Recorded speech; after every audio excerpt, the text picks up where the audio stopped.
নমস্কার শ্রোতা বন্ধুরা, মোটিভেশন কৃষ্ণা চ্যানেলে আপনাকে স্বাগতম জানাই। ভগবান শ্রীকৃষ্ণের কিছু বাণী এই ভিডিওর মাধ্যমে তুলে ধরার চেষ্টা করেছি।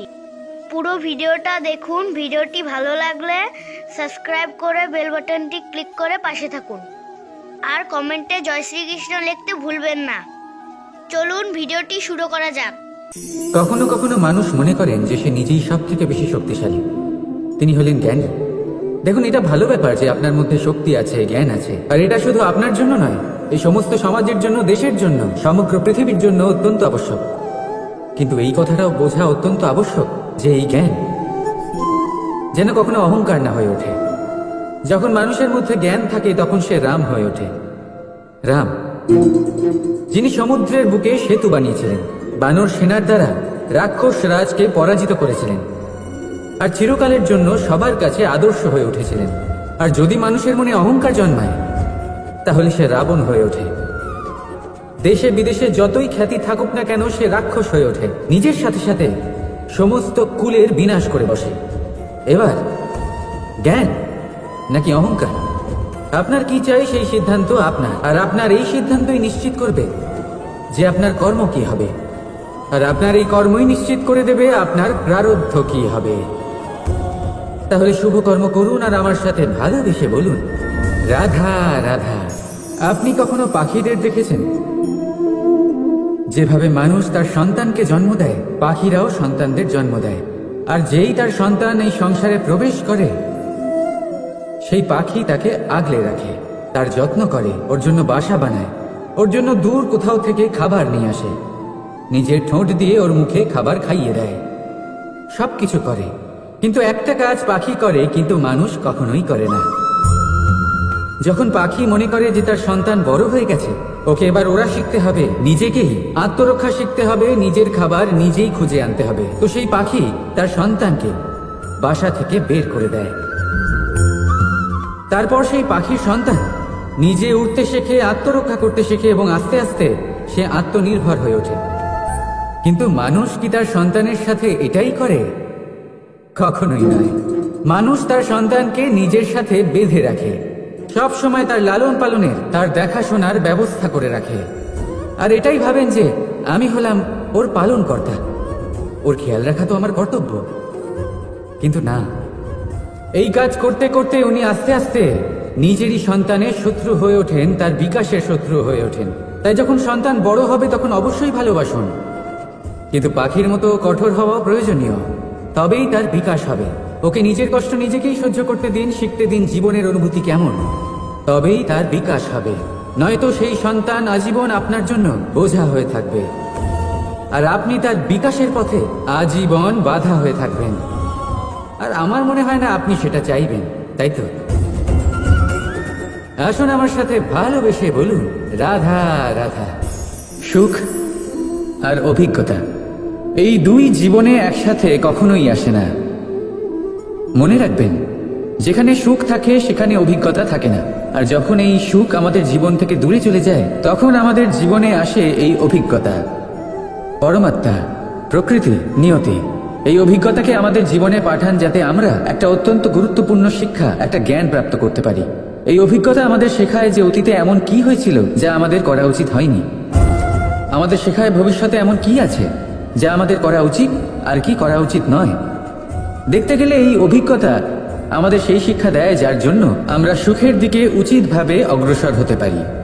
সেই জন্য জীবনে যখনই দুঃখ আসবে, দুঃখের এই সময় আসবে, তখন হতাশ হবেন না। বোঝার চেষ্টা করুন এই পরিস্থিতি কেন এসেছে, কি শিক্ষা দিতে এসেছে।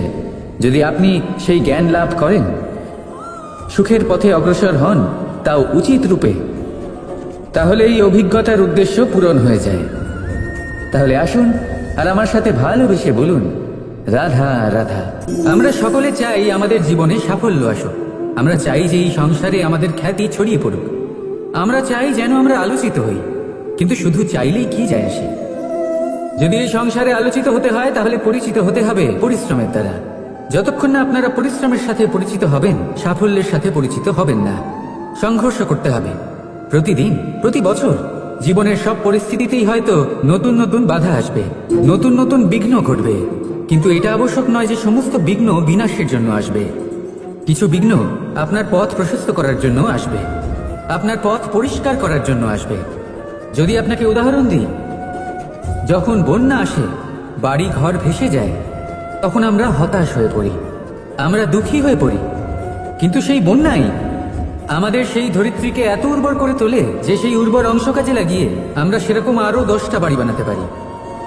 তাহলে ধন্যাত্মক থাকুন, আর যে কোনো সংঘর্ষের জন্য প্রস্তুত থাকুন। জীবনে অনেক দূর যেতে পারবেন। তাহলে আসুন আমার সাথে ভালোবেসে বলুন, রাধা রাধা। সময়, এই সময় আসলে কি? এই সময় একটা সরল রেখা তো কখনোই নয়। সময় হলো একটা চক্র, যেখানে এর আদি সেখানেই হলো এর অন্ত, আর যেখানে তা শেষ হয় সেখান থেকেই তার শুরু হয়। এই সময় একটা অত্যন্ত বিচিত্র চিন্তা, বিচিত্র ভাবনা, একটা বিচিত্র বস্তু যা কেউ বুঝতে পারেন না। এই সময়ের লীলা, এর কোনো প্রমাণ নেই, কোনো জ্ঞান নেই, কোনো পরিমাপ নেই। শুধু এটুকু আমরা জানতে পারি, যেখানে শেষ হবে সেখান থেকে একটা নতুন সূচনাও হবে।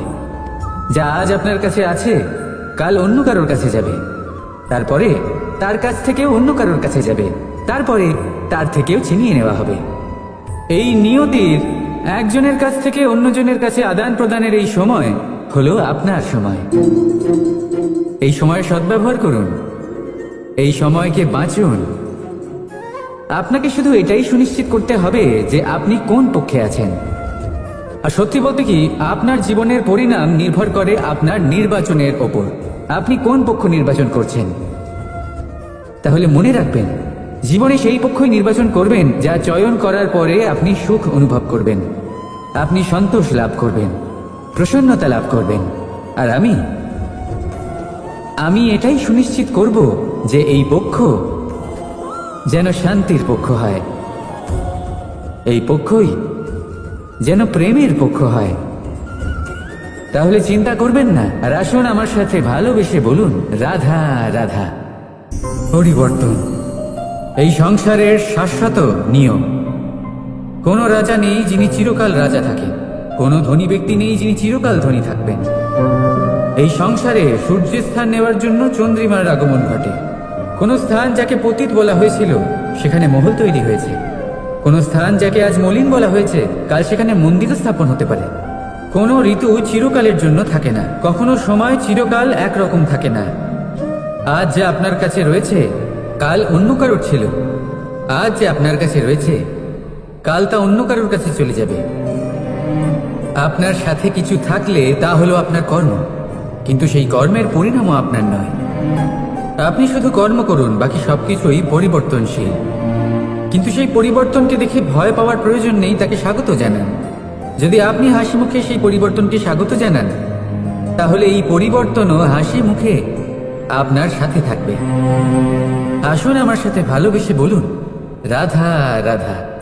আজকাল আপনি দেখে থাকবেন যে মা বাবা শুধুমাত্র সন্তানকে ভালোবাসেন তা নয়, তাদের মোহেও জড়িয়ে পড়েন। বিদ্যালয়ে যখন পাঠান তখন সমস্ত সুযোগ সুবিধা দিয়েই পাঠান, চেষ্টা করেন যে সবসময় যেন সন্তান তাদের চোখের সামনেই থাকে। কিন্তু ভুলে যান এক অত্যন্ত গুরুত্বপূর্ণ কথা, যে সন্তানকে এক নতুন দৃষ্টিভঙ্গি দেওয়াই হলো ওনাদের কর্তব্য। সেই জন্য পুরাতনকালে শিষ্যদের গুরুকুলে পাঠানো হতো, বাড়ির থেকে দূরে।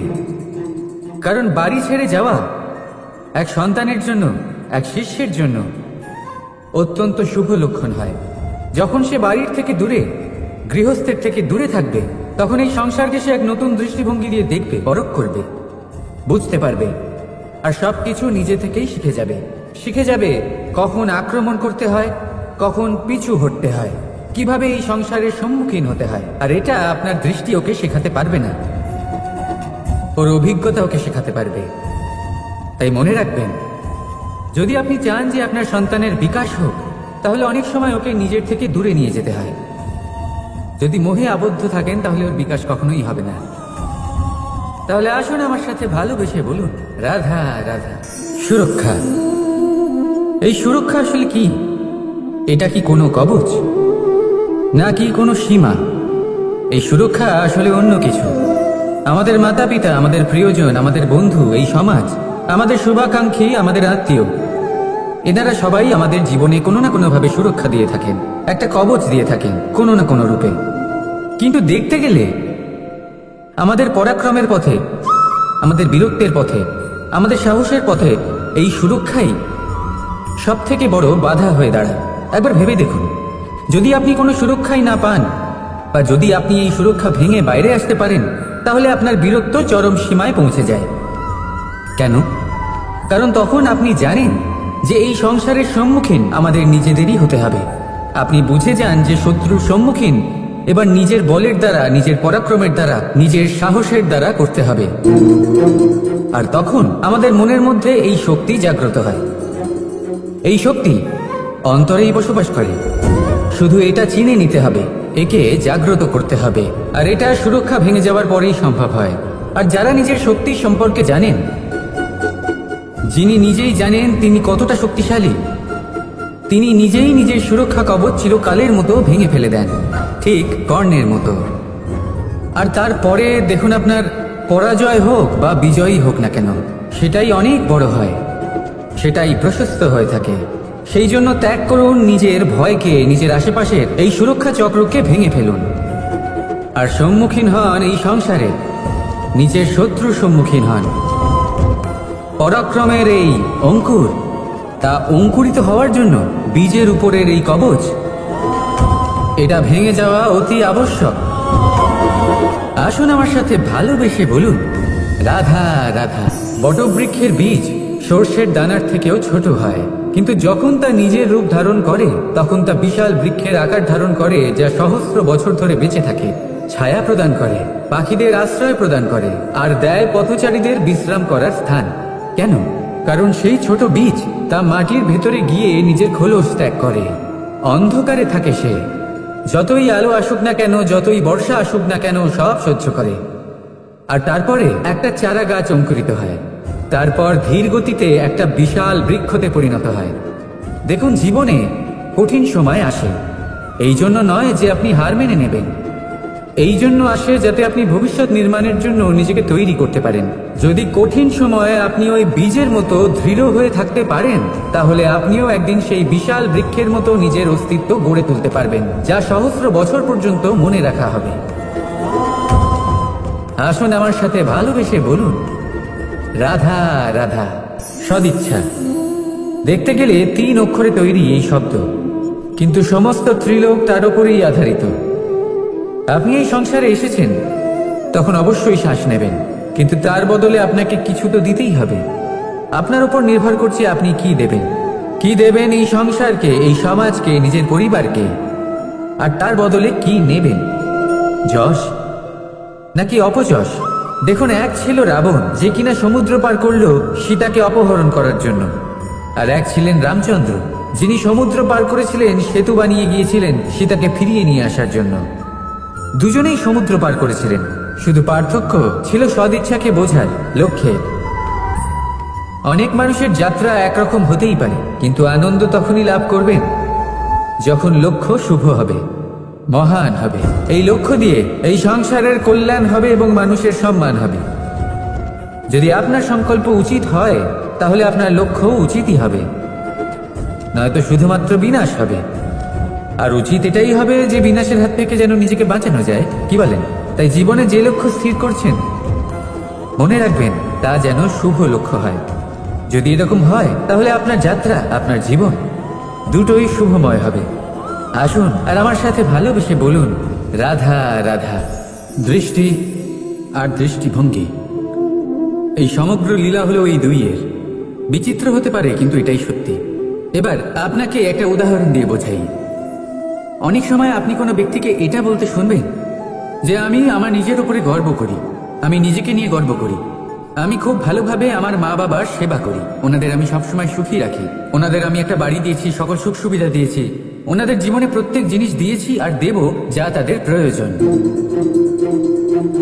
এবার আমাকে বলুন যে আপনি কে হন? আপনি হলেন সেই বীজ যা আপনার মাতা পিতা রোপণ করেছেন। আপনার মা বাবাই আপনাকে এই সংসারে জন্ম দিয়েছেন। এবার এইসব কথার কি তাৎপর্য? এই হলো সেই ব্যক্তির দৃষ্টিভঙ্গি। এবার দেখা যাক এই প্রকৃতি আমাদের কি শেখায়। কখনো কোনো গাছকে দেখবেন, যখন সেই গাছে ফল আসে, সে মালিকে এটা বলে না যে দেখো আমি তোমাকে ফল খেতে দিচ্ছি।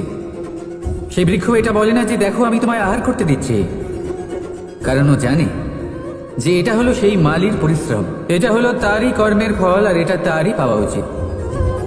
সে বলে যে তোমার জিনিস তোমাকেই অর্পণ করলাম, এ আমার জিনিস নয়। ও জানে সেই মালির গুরুত্ব আসলে কি, এটা হলো তার দৃষ্টিভঙ্গি। সেই জন্য আপনি জীবনে কোন ব্যক্তির মধ্যে, কোন পশু পাখির মধ্যে, কোন প্রাণীর মধ্যে, কোন পরিস্থিতিতে, কোন আবেগের মুহূর্তে কি দেখতে পাচ্ছেন, সেটা আপনার দৃষ্টিভঙ্গির উপরে নির্ভর করছে। তাই নিজের মনে ধনাত্মক ভাব জাগ্রত করুন, শুভ চিন্তা নিয়ে আসুন। এই ভাবনাই সত্য হয়ে সামনে আসবে। এই দৃষ্টিভঙ্গি এমন হয়ে যাবে যে আপনার জীবনে সবকিছুই শুভ হবে। তাহলে আসুন আর আমার সাথে ভালোবেসে বলুন, রাধা রাধা। প্রতিশোধ অথবা কাউকে দুঃখ দেওয়ার ভাবনা, যদি এটা আপনার মনে থাকে, তাহলে আপনি নিজের মনেই যন্ত্রণার একটা বিশাল বৃক্ষ রোপণ করছেন, এটা মনে রাখবেন। কারণ কাউকে দুঃখ দেবার এই ভাবনা, এটা হলো সেই বীজ যা আপনার মনেই পতিত হবে, আপনার মনেই অঙ্কুরিত হবে, আর আপনার মনেই একটা বিশাল বৃক্ষরূপে বেড়ে উঠবে। জীবন আপনার, কর্ম আপনার, কাউকে দুঃখ দেবার ভাবনা আপনার ছিল, এই বৃক্ষ হলো আপনার, তাই এর ফলও আপনিই পাবেন, যা গ্রহণও আপনাকেই করতে হবে। মনে রাখবেন, যে মানুষ এটা ভাবে যে আমি ওকে দুঃখ দেব, ওকে কষ্ট দিতে চাই আমি, সেই মানুষই দুঃখ আর কষ্ট পেয়ে থাকে। যদি সেই জায়গায় আপনি এটা ভাবেন যে আমি কাউকে সুখী করে তুলতে চাই, কাউকে সুখ প্রদান করতে চাই, তাহলে তারও বীজ আপনার মনেই রোপণ হবে, বৃক্ষে পরিণত হবে, যার ফলও আপনিই পাবেন। এখানে বিষয়টা হলো শুধু মানসিকতার চিন্তা, যা সত্য হয়ে আপনার সামনে আসে। তাহলে এই মানসিকতা শুভ করুন, সবার জন্য মঙ্গল কামনা করুন। অন্যের মনে আপনার জন্য ভালো চিন্তা থাকুক বা না থাকুক, আপনি সবার জন্য শুভ চিন্তা করে কর্ম করতে থাকুন, তাহলে আপনার সাথেও ভালোই হবে। তাহলে আসুন আর আমার সাথে ভালোবেসে বলুন, রাধা রাধা। সঞ্চয় মানুষের যখন থেকে বোধবুদ্ধি হয়, সঞ্চয় করতে আরম্ভ করে দেন। সঞ্চয় করতে থাকেন ভোজনের, সঞ্চয় অর্থের, সঞ্চয় শক্তির। নিজের জন্য করেন, নিজের পরিবারের জন্য করেন, নিজের স্ত্রীর জন্য করেন, সন্তানের জন্য করেন, সন্তানের সন্তানের জন্যও সঞ্চয় করেন। সঞ্চয় করার জন্য ওনার কাছে অনেক কারণ রয়েছে, কারণ উনি এটা ভাবেন যে এই সঞ্চিত শক্তির জন্য কেউ ওনার কোনো ক্ষতি করতে পারবে না। মানুষ ভুলে যান একটা গুরুত্বপূর্ণ কথা, এই সত্য, উনি এই সংসারে খালি হাতেই এসেছিলেন, আর এখান থেকে ওনাকে খালি হাতেই যেতে হবে। যা এখানকার তা এখানেই থেকে যাবে। আর যদি কিছু ওনার সাথে যায়, তা হলো ওনার কর্ম, আর কিচ্ছু নয়। তাই যদি কিছু অর্জন করতে চান, তাহলে শুভ কর্ম অর্জন করুন, আত্মশক্তি অর্জন করুন, কারণ পরলোকে এটাই হবে আপনার সম্পত্তি। তাহলে কি এটা আপনি অর্জন করতে চান না? আসুন আর আমার সাথে ভালোবেসে বলুন, রাধা রাধা। যখন আমরা হাঁটতে থাকি আর আমাদের পায়ে কাঁটা বিঁধে যায়, তখন মুখ দিয়ে আহ বেরিয়ে আসে, কান্না চলে আসে, আর অনেক সময় অভিশাপও বেরিয়ে আসে। কিন্তু আমরা কি কখনো এটা এইভাবে দেখেছি, এইভাবে ভেবেছি যে আমরা যে পথে চলেছি সেই পথে কাঁটা বিঁধেছে, নাকি আমরা সেই পথ নির্বাচন করেছি যাতে শুধুই কাঁটা রয়েছে? নাকি আমরা এভাবে ভেবে দেখেছি যে এই কাঁটা আমাদের কষ্ট দিতে এসেছে, নাকি এটা আমরাই বিছিয়ে রেখেছিলাম? সাবধান থাকা উচিত ছিল, কারণ কাঁটা বিঁধলে যন্ত্রণা হবে, চিৎকার করে ফেলতে পারি, মুখ থেকে অভিশাপও বেরিয়ে আসতে পারে। কিন্তু এই অভিশাপ শুধুমাত্র আমাদের তরফ থেকে অভিশাপ হয়, সামনের ব্যক্তিটির উপরও নির্ভর করে। এবার সেই ব্যক্তি যদি এমন হয় যে ভুল আর কাঁটা এই দুই সমানভাবে গ্রহণ করতে পারে, তার কাছে অভিশাপও বরদানে পরিণত হয়। শেষ পর্যন্ত ব্যাপারটা দাঁড়ায় ভাবনা, চিন্তা, দৃষ্টিভঙ্গির উপর, কারণ আপনার এই ভাবনাই সত্যি হয়ে সামনে আসে। সেই জন্য এই ভাবনা, চিন্তা, মানসিকতাকে গুরুত্ব সহকারে দেখবেন। এই বিবেচনা নিয়ে বিবেচনা করতে শিখুন। আমার কথার অর্থ হলো যে জীবনে যখন এরকম কিছু একটা ঘটবে, তখন ভেবে দেখুন যে এরকম কেন হলো। আপনি কি এমন কোনো কর্ম করেছিলেন যার কর্মফল এটা? এমন কোনো কাজ যা অনুচিত ছিল, অসত্য ছিল, যা অভদ্রতার কারণ ছিল? ভেবে দেখা প্রয়োজন। দেখুন, ইচ্ছে হলো আপনার যে আপনি কি করতে চান, ভাবনা আপনার, সত্য আপনার, জীবন আপনার, সিদ্ধান্ত আপনার। আসুন আর আমার সাথে ভালোবেসে বলুন, রাধা রাধা। জীবনে শিখরে পৌঁছানোর জন্য মানুষের কি প্রয়োজন হয়ে থাকে? সিঁড়ির। কিন্তু তাও প্রত্যেক মানুষ, প্রত্যেক ব্যক্তি শিখরে পৌঁছতে পারেন না। এর কারণ কি? কারণ একটা হতে পারে যে মানুষ কল্পনা করতে থাকেন কিন্তু সিঁড়ি খুঁজে পান না। কিছু মানুষ খুঁজে নেন কিন্তু তা পেয়ে এতটাই প্রসন্ন হয়ে যান যে তারপর আর কোনো কর্মই করেন না। খুব সোজা ব্যাপার। অনেক মানুষ সিঁড়ি খুঁজে পান না, আর যদি পেয়েও যান তাও যতক্ষণ না তাতে চড়ছেন সেই শিখরে পৌঁছবেন কি করে? যতক্ষণ না আপনি পরিশ্রম করছেন, যতক্ষণ না সেই সিঁড়িতে আপনি চড়ছেন, যতক্ষণ না ক্লান্ত হচ্ছেন, আপনার পায়ে হাঁটুতে ব্যথা না হচ্ছে, ততক্ষণ এই শিখরে পৌঁছানোর সৌভাগ্য লাভ করতে পারবেন না। তাহলে কল্পনার সাথে কর্ম করুন, পরিকল্পনার সাথে পরিশ্রম করুন, সব কিছু পাবেন। আসুন আমার সাথে ভালোবেসে বলুন, রাধা রাধা। কর্ম এবং ফল। দেখতে গেলে এই সমস্ত ব্রহ্মাণ্ড এই দুইয়ের মাঝেই স্থির হয়ে আছে। মানুষজন কর্ম করেন ভালো ফল লাভের আশায়, আর ভালো ফল লাভের আশায় উনি এটাই ভুলে যান যে উনি যে কর্ম করছেন তা কি করছেন। আমি বলেছিলাম কর্ম করুন ফলের চিন্তা না করে, কিন্তু কি কর্ম করছেন সেই বিষয়ে ভাবাটাও অত্যন্ত আবশ্যক। নয়তো অনেক সময় আমরা এমন কর্ম করে ফেলি যা না চাইতেও বিষে পরিণত হয়, যা হয়েছে দুঃশাসনের সাথে, দুর্যোধনের সাথে, গুরু দ্রোণের সাথে। একজনের মানসিকতা উচিত ছিল না, একজনের বিবেক উচিত ছিল না, আরেকজন যে পক্ষ নির্বাচন করেছিলেন সেই পক্ষ উচিত ছিল না। আর যা কিছু ওনাদের সাথে হলো, আপনার আমার আমাদের সকলের সাথে তা হতে পারে।